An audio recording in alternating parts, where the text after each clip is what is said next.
त्रेता युग की वह घड़ी जब आकाश शांत था, पृथ्वी स्थिर थी और पाताल अपनी गहराइयों में निश्चिंत सो रहा था। उसी समय ब्रह्मांड के किसी कोने में एक ऐसी तपस्या प्रारंभ हो चुकी थी जिसकी ज्वाला आने वाले समय में तीनों लोगों को हिला देने वाली थी। यह तपस्या किसी देव की नहीं थी, किसी ऋषि की नहीं थी, बल्कि तीन ऐसे असुरों की थी जिनके नाम आगे चलकर स्वयं देवताओं के हृदय में भय का कारण बन गए। ये थे तारकाक्ष, कमलाक्ष और विद्युन्माली। शिवपुराण कहता है कि ये तीनों भाई केवल असुर नहीं थे, वे महाबलशाली, तीव्र बुद्धि और अद्भुत संगठन क्षमता से युक्त थे। परंतु उनके भीतर एक ऐसी लालसा जन्म ले चुकी थी जो अंततः विनाश का कारण बनती है, अमरत्व और सर्वोच्च सत्ता की लालसा। तारकाक्ष ने कठोरतम तप आरंभ की, कमलाक्ष ने अग्नि में स्वयं को समर्पित किया और विद्युन्माली ने आकाश और पाताल के बीच झूलते हुए वर्षों तक प्राणवायु को नियंत्रित किया। कल्पों तक चली इस तपस्या से स्वयं ब्रह्मा को भी विचलित होना पड़ा। प्रश्न यह नहीं था कि तपस्या कितनी कठिन थी, प्रश्न यह था कि यह तप किस उद्देश्य से की जा रही थी। जब ब्रह्मा प्रकट हुए तब उन्होंने वही किया जो सृष्टि के नियम कहते हैं, वरदान देना। परंतु शिवपुराण स्पष्ट करता है कि ब्रह्मा ने अमृत देने से इनकार किया। तब असुरों ने जो वर मांगा वही आगे चलकर त्रिपुर का जन्म बना। उन्होंने कहा कि हमें तीन ऐसे नगर चाहिए जो स्वर्ण, रजत और लौह से बने हों, जो आकाश, पृथ्वी और पाताल में स्थित हों, और जो केवल एक विशेष क्षण में एक विशेष अस्त्र से ही नष्ट किए जा सकें। यहीं से कथा ने भयावह मोड़ लिया। ब्रह्मा ने वरदान दिया और उसी क्षण से त्रिपुर का निर्माण आरंभ हुआ। विश्वकर्मा के समान ही एक मायावी शिल्पी ने इन नगरों को बनाया। स्वर्ण का नगर आकाश में, रजत का नगर पृथ्वी के ऊपर और लौह का नगर पाताल में। ये नगर सामान्य नहीं थे, ये चलते थे, घूमते थे और समय के साथ एक सीध में आकर एक हो जाते थे। क्या आप कल्पना कर सकते हैं ऐसे नगरों की जो स्वयं सजीव हों? शिवपुराण कहता है कि जब ये तीनों नगर एक रेखा में आते तब त्रिपुर अजय बन जाता। धीरे धीरे त्रिपुरासुरों का आतंक बढ़ने लगा, देवताओं के यज्ञ नष्ट होने लगे, ऋषियों की तपस्या भंग की जाने लगी, पृथ्वी पर अधर्म का साम्राज्य फैल गया। सबसे चौंकाने वाली बात यह थी कि त्रिपुरासुर स्वयं को शिवभक्त कहते थे। वे शिव के नाम पर ही अत्याचार करते थे। यही वह बिंदु है जहां कथा केवल युद्ध की नहीं रह जाती, बल्कि यह प्रश्न बन जाती है, क्या हर शिवभक्त शिव को समझता है? क्या नाम जप लेना ही भक्ति है, या आचरण भी उतना ही आवश्यक है? देवता भयभीत होकर ब्रह्मा और विष्णु के पास गए, परंतु शिवपुराण में एक चौंकाने वाला तथ्य आता है, देवता स्वयं त्रिपुर को नष्ट करने में असमर्थ थे। कारण केवल शक्ति की कमी नहीं था, कारण था वरदान की शर्त। तब देवताओं ने महादेव की शरण ली।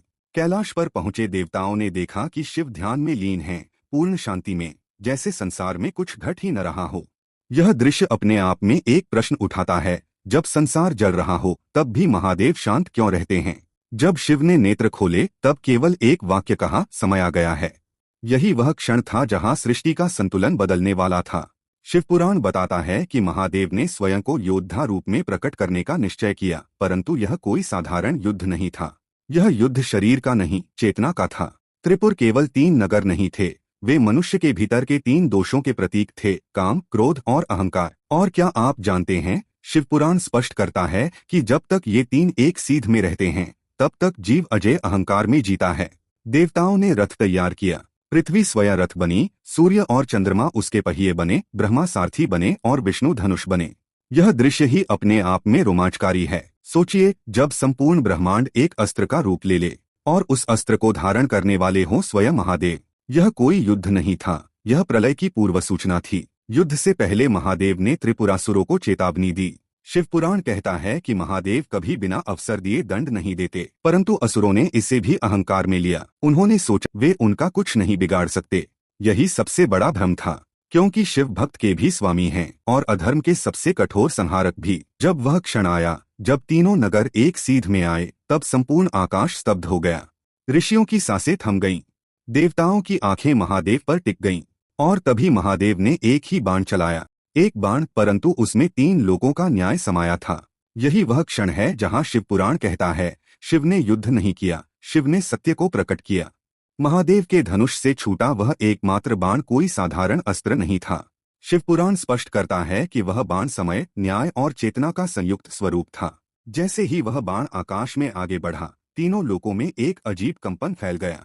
देवताओं को ऐसा प्रतीत हुआ मानो स्वयं काल ने अपनी दिशा बदल ली हो। त्रिपुर के स्वर्ण, रजत और लौह नगर अभी भी अपने अभिमान में स्थिर थे।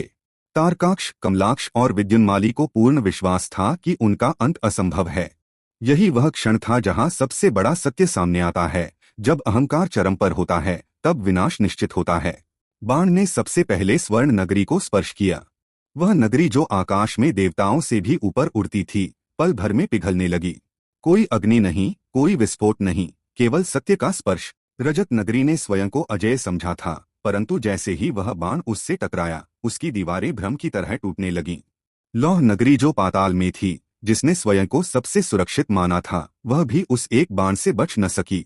शिवपुराण कहता है कि तीनों नगर एक साथ नष्ट हुए, क्योंकि अधर्म जब एक होता है तो उसका अंत भी एक साथ होता है। उस क्षण त्रिपुरासुरों को पहली बार भय का अनुभव हुआ। वे समझ गए कि यह युद्ध बाहरी नहीं था, यह उनके भीतर के दोषों का नाश था। तारकाक्ष का घमंड, कमलाक्ष की कामना और विद्युन्माली की सत्ता लालसा तीनों उसी क्षण भस्म हो गए। क्या आपने कभी सोचा है कि शिवपुराण युद्ध को केवल अस्त्र शस्त्र की कथा क्यों नहीं मानता? क्योंकि यह युद्ध मनुष्य के भीतर रोज होता है। जब त्रिपुर नष्ट हुआ तब आकाश में एक अजीब सन्नाटा छा गया। देवताओं ने विजय का उल्लास नहीं मनाया, क्योंकि यह कोई सामान्य विजय नहीं थी, यह एक चेतावनी थी। शिवपुराण बताता है कि महादेव ने उसी क्षण अपने अस्त्र को वापस लिया और शांत मुद्रा में आ गए। न कोई गर्व, न कोई क्रोध। यही महादेव का सबसे भयानक रूप है, पूर्ण शांति। क्या आपने ध्यान दिया है कि शिव कभी विजयी मुद्रा में चित्रित नहीं होते, क्योंकि शिव के लिए विजय भी एक दायित्व है। ऋषियों ने महादेव से प्रश्न किया कि यदि त्रिपुरासुर स्वयं को आपका भक्त कहते थे तो उनका नाश क्यों हुआ? महादेव ने जो उत्तर दिया वही इस कथा का सार है। उन्होंने कहा कि भक्ति का अर्थ केवल नाम लेना नहीं है, भक्ति का अर्थ है अहंकार का त्याग। जो भक्ति को सत्ता बना लेता है वह भक्त नहीं रहता, वह असुर बन जाता है। यह वाक्य सुनकर देवता भी स्तब्ध रह गए, क्योंकि त्रिपुरासुर केवल असुर नहीं थे, वे चेतावनी थे।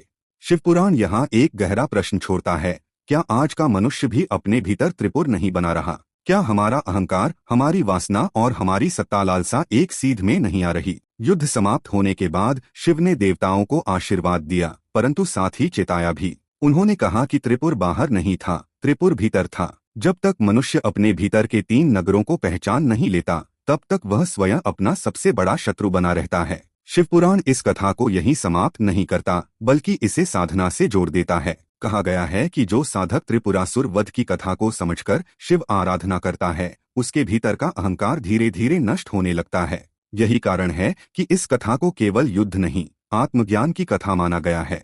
महादेव ने एक ही बाण चलाया, क्योंकि सत्य को दोहराने की आवश्यकता नहीं होती।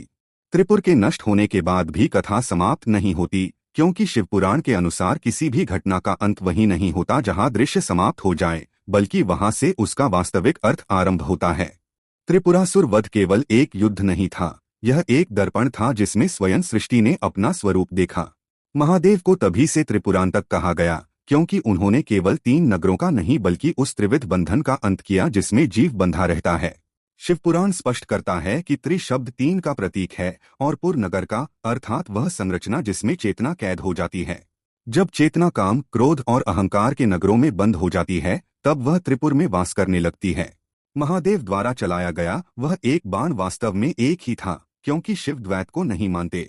यह भी एक चौंकाने वाला तथ्य है कि शिवपुराण में कहीं नहीं लिखा कि महादेव ने क्रोध में आकर बाण चलाया। उन्होंने बाण तब चलाया जब सब कुछ एक सीध में आया। इसका अर्थ यह है कि जब दोष परिपक्व हो जाते हैं, जब अहंकार पूर्ण रूप ले लेता है, तभी उसका नाश निश्चित होता है। क्या आपने कभी सोचा है कि आपके जीवन में संकट तभी क्यों आते हैं जब सब कुछ चरम पर होता है? शिवपुराण कहता है, क्योंकि वही न्याय का क्षण होता है।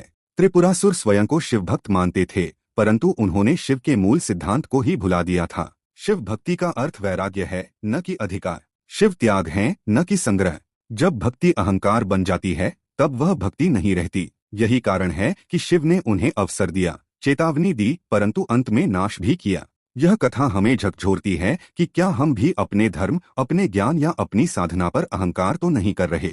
शिवपुराण में यह भी कहा गया है कि त्रिपुर के नष्ट होने के बाद देवताओं ने उत्सव नहीं मनाया। कारण यह था कि यह विजय किसी पर नहीं, स्वयं पर थी। यह जीत अधर्म पर नहीं, भ्रम पर थी। यही शिव दर्शन है।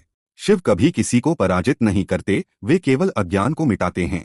और अज्ञान का मिटना हमेशा पीड़ा देता है, क्योंकि अज्ञान ही हमारा सबसे प्रिय आसरा होता है। यह कथा आज के युग में और भी अधिक प्रासंगिक हो जाती है। आज के मनुष्य ने भी अपने भीतर त्रिपुर बना लिया है।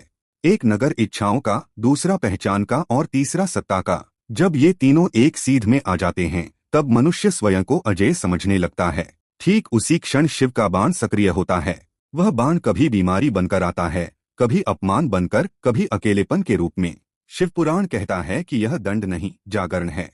अंत में महादेव ने कोई उपदेश नहीं दिया, कोई आदेश नहीं दिया। वे पुनः ध्यान में लीन हो गए। यही उनकी सबसे बड़ी शिक्षा है। शिव कभी यह नहीं कहते कि मेरा अनुसरण करो, वे केवल कहते हैं कि स्वयं को जानो। त्रिपुरासुर वध की कथा सुनने वाला यदि केवल युद्ध देखता है तो उसने कुछ नहीं समझा, और जो अपने भीतर के त्रिपुर को पहचान लेता है वही वास्तव में शिव को पा लेता है। यही कारण है कि इस कथा का अंत मौन में होता है, न शंखनाद न जय घोष, क्योंकि जब भीतर का युद्ध समाप्त हो जाता है तब केवल शांति शेष रहती है, और वही शांति शिव है।